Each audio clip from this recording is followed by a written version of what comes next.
Mama Chris here with some possible answers to some big questions that you guys may have out there. Who are you? How did you get here? Why are we here? And what is all of this about? And we're going to dig into it right now. Most of you are pretty familiar with the Adam and Eve story in the book of Genesis in the Bible. But it's not about two little cave people in fig leaves. Its mythic map of humanity's fallen to density, where we went gunk and we wake up, wah! Mind's wiped, and here we are trying to, oh, it's hot in here, figure things out. And we're awakening. And I am your awakened Mama Chris, here to help you wake up too, because it's freaking amazing. And I want everyone to have this freaking amazement of being awake. So let's start with Adam. Okay, so Adam and Eve, we're not talking about two naked people in a garden here. We're talking about, picture this, okay?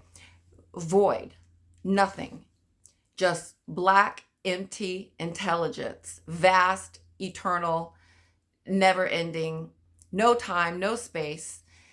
And it decides to think about itself. And this didn't happen 6,000 years ago or even a billion years ago. Guys, we don't even know like how long there's no time. So outside of this simulation that you're in right now, there is no time. And I'm sure a lot of you guys have been seeing like time speed up and slow down, time like crazy right now. And so that's because we're getting to the end of our era here. But think of this, okay? Void thinks of itself and mirror appears. So the father, the void, thought of itself and the mother appeared.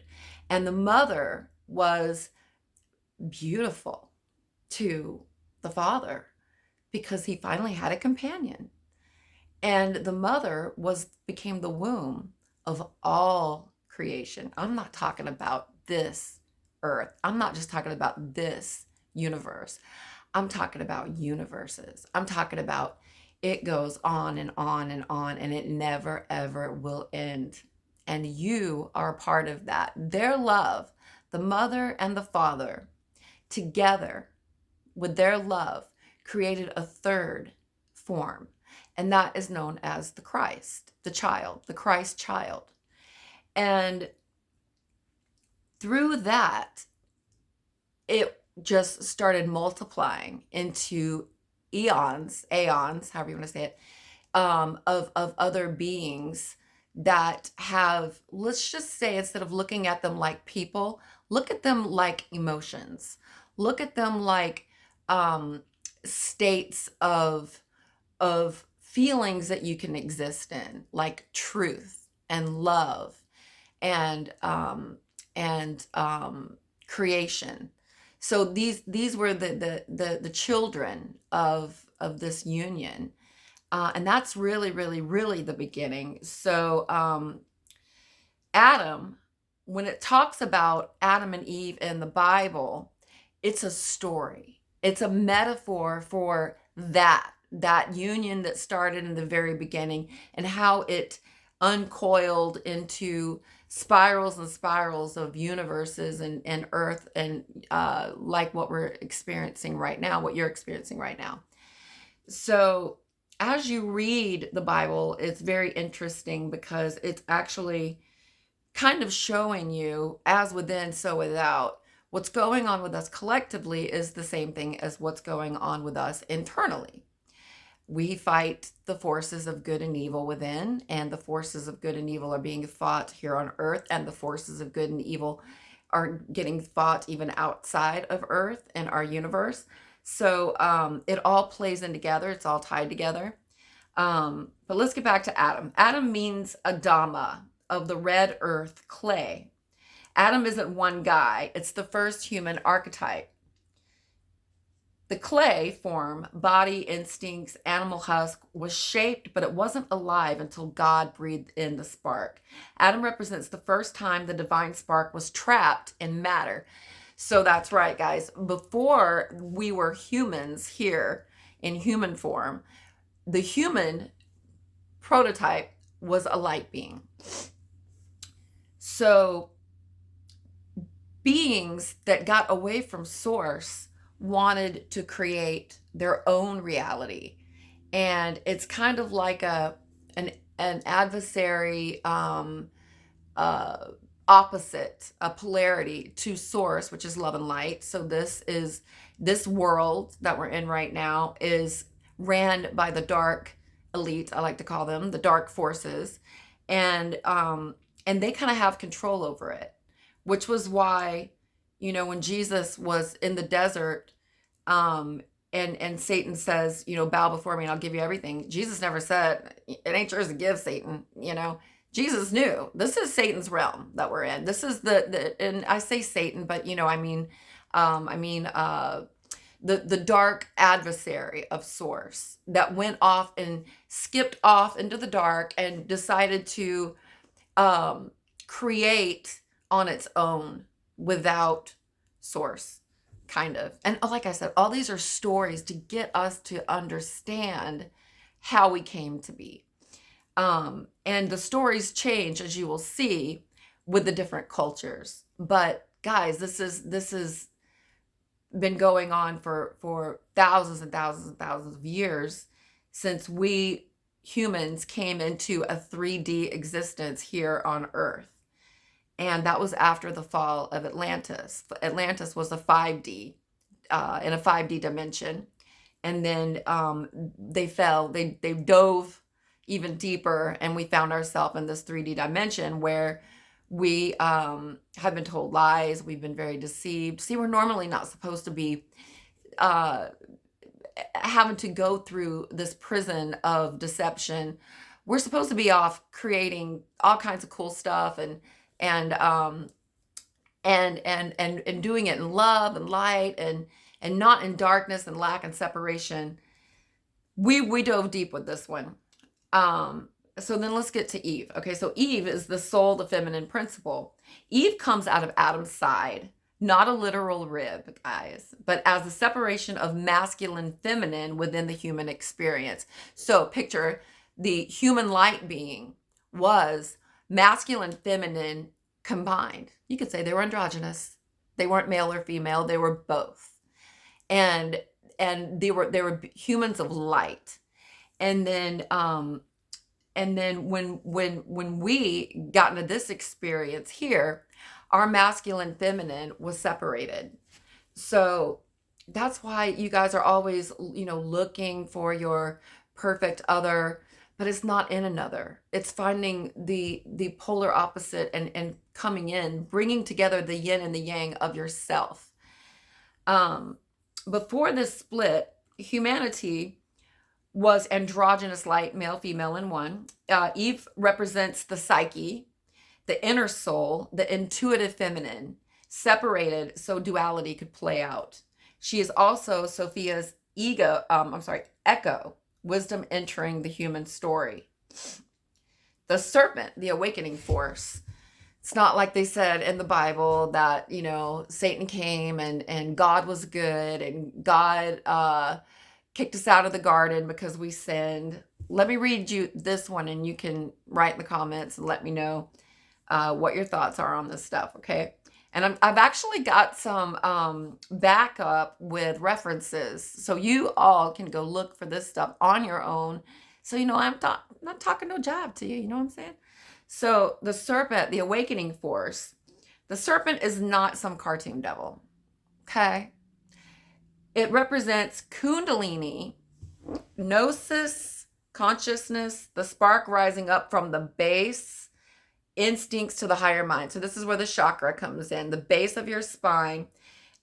When you awaken, your Kundalini goes up and then it clicks in your brain and you go, oh my God, I'm a being having a human experience. I didn't know. And that's when you first awaken. It comes in layers. There's more, but wait, there's more. That's why it says your eyes will be opened and you will be as gods, because you will realize that you are a God spark having a human experience. The serpent is the trigger for self-awareness. Dangerous to the rulers, the archons, because once humans know that they are sparks, they can't be controlled anymore. So once you awaken and that kundalini goes up one day and you're just meditating, you're going within, you're doing the work, and everyone's talking about all this stuff and you don't get it. And then one day, boosh, epiphany, and you're like, oh, I get it. A lot of you guys already know what I'm talking about.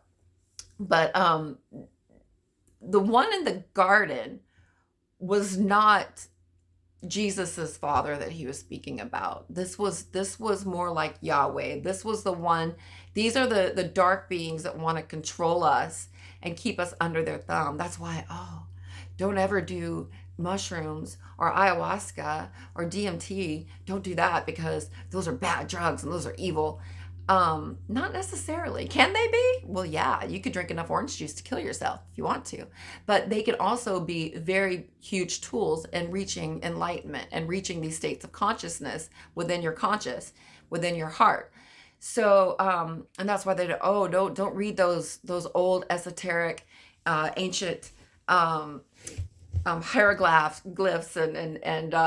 and books of wisdom and things like that, or don't read the gospels that didn't make it into the canon, because they know that once you awaken that they can't control you anymore. The fruit. Experience of duality. Eating the fruit of knowledge of good and evil equals stepping into polarity, duality, and choice. So that's why they, Adam and Eve, we'll get back to Adam and Eve, that's why they put clothing on themselves. They tried to cover themselves and they felt shame. They felt emotion for the first time. And before they were just like in light. They had no darkness. They had no choices. They were just, peace and love and everything is beautiful. And then when when they ate from the fruit, when they had the knowledge from the tree of understanding, they all of a sudden realized, I'm a sentient being. I'm naked and oh my God, what is this? I am. Like I am. I know who I am. And before in Adam and Eve, they were innocent, purely innocent consciousness. After that, they became self-conscious. Shame, clothing, fear, death entered in. Full entry into the simulation. And they've been using that fear and death and shame and trauma to keep us asleep for centuries, guys. But we're waking up, right? So it wasn't a sin. It was a stage of evolution. It's what made us awake within the game. The fall. Now, descent into density. So let's get back to Adam and Eve, right? Light beings. They're not necessarily clay beings yet. They were expelled from the garden, losing direct awareness with source. So picture source, knows nothing but purity. It can't be tainted. It can't know duality. So these humans could not be in let's say the throne room of the Father anymore. They couldn't. And we're talking about us, guys. This is really us. We dove into duality so we could have choice, feelings, emotions, to experience what it's like to have a choice between good and evil, to experience what it's like to know polarity. And while we're doing that, we can't be in the throne room of the Father, because he is pure, it's innocence. So here we are. That's why death, sweat, pain, and labor come after. Those are the markers of being fully embedded in 3D matter. What it really means. Adam equals divine masculine spark and matter. Eve equals divine feminine soul, intuitive consciousness. Serpent, gnosis, awakening power. Fruit, choice, duality, experience. Fall, incarnation into density. Together, the story isn't about disobedience. It's about the moment humanity became self-aware sparks and flesh, which is both our trap and our ticket home. See, they became self-aware. They knew that they were God trapped in flesh. And they've been trying to convince us ever since that we have been born from some animals on a dust ball in the middle of nowhere, and we need to trust them for some comfort and a place in the sky that we go to after we die. And that's not how you get home, because home you can already have when you awaken and you realize that you are a God being having a earth human body experience. Adam and Eve weren't sinners. They were pioneers, right? See, we were from home. Do you guys ever wonder that why when you cross your legs and the yogis and stuff, they go home, home. What are they saying? They're saying home. They're trying to meditate and get their state of consciousness back home to that peace and that love that we dove out of to have this earth experience. Now, I want to go back a little bit and show you guys a few things, going a little bit deeper into it. You have the spark in you. You've always had it. I've always had it. We've all have it. These stories are just stories about God forgetting itself so it can remember itself again. We're eternal. This is what we do. And once you understand that, you can start becoming a co-creator with spirit.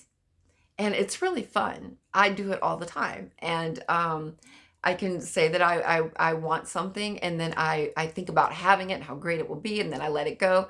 And the spirit brings it to me in funny little ways that make me giggle. And that's walking awake, guys. That's where I want you to come. Come home, right? So every human being carries the God spark. That's not negotiable. Nothing can exist outside of source. Nothing can exist outside of source, because source is the only reality. Even the darkest distortions, the ugliest shadows are still woven from God energy, just bent, twisted, and inverted. So we can hate the evil all we want to. We can, yeah, did it get dark? Did people really get lost and are they doing awful things because of it? Yeah, but we didn't think the contrast. We were seeking contrast. We didn't think the contrast would go so low. And it did. It went really, really, really ugly, really low. And it got very twisted and inverted. But like I always say, we're waking up. The hijacking, too. What the dark forces did was not create from scratch, because the dark forces can't. You have to have source power energy. And you have to be anchored in love to be able to create like Jesus did, for instance. These beings, they have to use, and they have to use us, if they can get their hands on us, to create like a battery. Copy, splice our DNA, which they did, hijack. They took elements of the divine blueprint and patched them into these dense biological forms, which is what you're in right now. They bound immortal light into skin, bone, and programming. This is why we feel both limitless and trapped, because we're both. Unsparked parts. The unsparked elements, the lifeless clay, the animalistic coating, the parasitic overlays, were ingredients. Yes, they gave density, instinct, and even the tendency to forget. Boy, don't we know that one. But the divine breath, the living spark, is what animated that husk. Without it, we would be drones. We'd be robots, just floating in no personality, nothing. With it, we are eternal beings walking in borrowed clay. Now, I wanted to let you guys know something when I was talking about how they hijacked us from God. And it's a story. Copy, spliced, hijacked our DNA. We were originally a 12-strand DNA. Now we are a 2-strand, I think, DNA, because of what they did. And we forgot who we are. We became very limited. But as we awaken, now we're getting our 12 strands back. And that's what's causing us to awaken and go, and start remembering things and realize, wait a minute, I have power. And so that is what's happening in the awakening. So if you guys want to know what we're going to look like when the final split happens, and those of us that want to go into 5D go into 5D, and those of that don't will continue on with transhumanism nightmare that's going on in the world right now, and it's going to continue on in another dark story. But we're not going to do that dark story. We're going to go, because we're love and forgiving, we're going to go into 5D. We're going to get our 12 strand DNA back, guys. And we're going to look like Adam and Eve before the fall. We're going to look like Jesus after the resurrection. We're going to be able to do amazing things, create on thought, telepathy with each other. It's going to be so good. I'm just so excited. I can't wait. So which is it? It's both. We are divine sparks housed in hijacked containers. The husk may carry echoes of dark manipulation, but the flame within belongs only to God. That's why awakening feels like remembering. Awakening feels like remembering because you're peeling away the overlays until only the spark remains visible. So every time you go within, every time you watch me or someone that's talking about awakening and you get a little bit of insight, you are leveling up, and you're peeling away the programming and the trauma and all of the things that's hiding your gold spark within you. And when that gold spark is full and complete and clear of all trauma, you're going to experience a very heavenly state in your body. And that's where I'm at, and that's where I want you guys to get. It's very beautiful. I still feel emotions. I can still get, I went into this state where I was like kind of high for a while, for a few months. I was just like, I'm just in peace and love and everything's great. And I didn't realize that you're there for a while, but we have to come back and integrate back into society and carry that light with us. But I can't just be a robot. I need to be able to feel, but I need to show you guys that I can feel, but I don't have to let my feelings control how I act. So it's talked about that a lot in the Bible with Jesus and Paul and Peter, talking about you can be angry, but don't let it consume you. Don't let unforgiveness consume you. You can feel those things, but you're not attached to those things. They don't own you anymore. So anyway, I hope this helps you guys. I love you to the moon and back, Mama Chris, with all the love for you and the whole world. And reach out to me. Let me know your thoughts. Let me know what your awakening is looking like, because it's all different. Nobody's is meant to be the same. We're all here to have our own separate journey. And I would love to hear about yours.